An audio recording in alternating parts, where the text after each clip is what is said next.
Hello friends, welcome to world awareness. Indian army को Arjun mark 1 के 118 units को deliver किया जाएगा और ये जो डिलीवरी है वो मार्च 2024 से स्टार्ट कर दी जाएगी और पूरे के पूरे 118 टैंक को 2026 तक डिलीवर कर दिया जाएगा।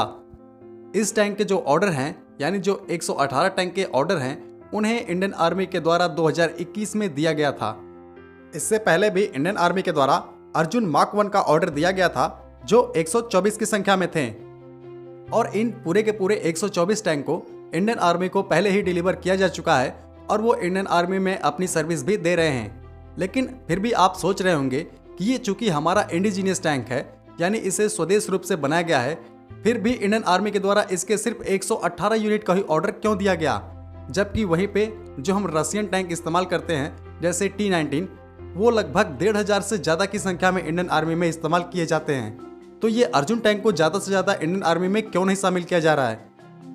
तो मैं आपको बता दूं कि निसंदेह ये एक बेहतरीन टैंक है और बहुत सारे मॉडर्न टेक्नोलॉजी से लैस है और ये किसी भी तरीके के चैलेंज को और ऑपरेशंस को कर सकता है।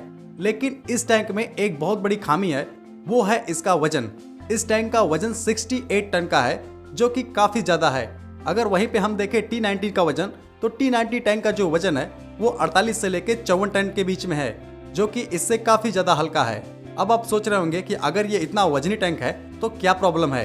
तो मैं आपको बता दूं कि अगर टैंक ज़्यादा वजनी रहेगा तो एक तो उसको कैरी करना मुश्किल होगा एक जगह से दूसरी जगह ले जाने में, दूसरा वो पहाड़ी इलाकों में जैसे हमारे चाइना से लगे हुए बॉर्डर हैं वहाँ पे ये अच्छे से ऑपरेट नहीं कर पाएगा और इसकी मोबिलिटी जो है वो काफ़ी ज़्यादा स्लो पड़ जाएगी। लेकिन फिर भी ये एक बेहतरीन टैंक है और इसे हमारे राजस्थान के लगे बॉर्डर पे डिप्लॉय किया जा सकता है और वहाँ पे ये काफ़ी बेहतरीन परफॉर्मेंस देगा।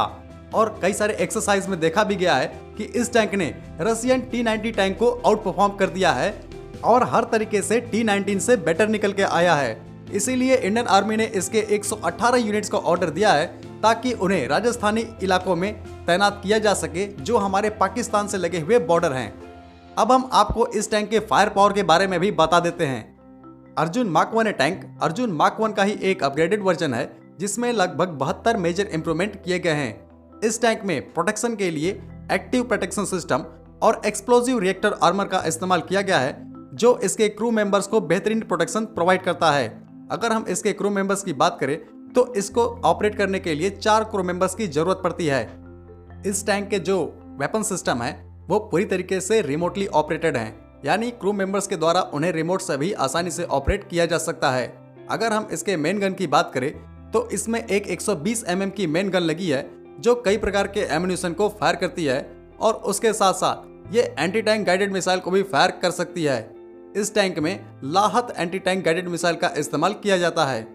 अगर हम इसके सेकेंडरी वेपन सिस्टम की बात करें तो सेकेंडरी वेपन के तौर पे इसमें एक 12.7 mm की हैवी मशीन गन दी गई है जो रिमोटली ऑपरेटेड है।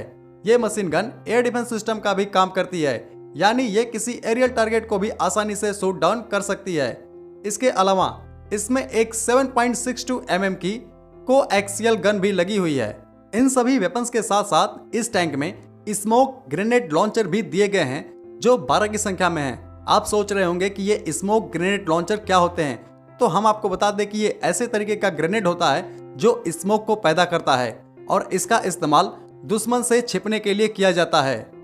अगर हम इस टैंक के परफॉर्मेंस की बात करें तो इस टैंक में एक 1400 हॉर्स पावर का पावरफुल इंजन लगा हुआ है जो टर्बोचार्ज डीजल इंजन है और ये इंजन इस टैंक को मैक्सिमम 70 km/h की स्पीड प्रोवाइड करता है। वहीं पे अगर हम इसकी रेंज की बात करें तो इसकी रेंज लगभग 500 किलोमीटर की है। ओवरऑल कुल मिला के देखें तो ये काफ़ी बेहतरीन टैंक है, अच्छी परफॉर्मेंस के साथ आता है और इसका फायर पावर तो निसंदेह बहुत बेहतरीन है। इस टैंक ने रशियन T-90 टैंक को तो आउट परफॉर्म ही कर दिया था और ये T-90 टैंक काफ़ी अच्छा टैंक माना जाता है। लेकिन इसकी जो सबसे बड़ी खामी है वो है इसका वेट। इंडियन आर्मी के द्वारा DRDO से कहा गया था कि इसके वेट को कम करें, लेकिन DRDO कम नहीं कर पाया है। इसीलिए इंडियन आर्मी सिर्फ इसके 118 यूनिट्स को ही इंडक्ट करेगी। तो आज की वीडियो को हम यहीं खत्म करते हैं। जय हिंद।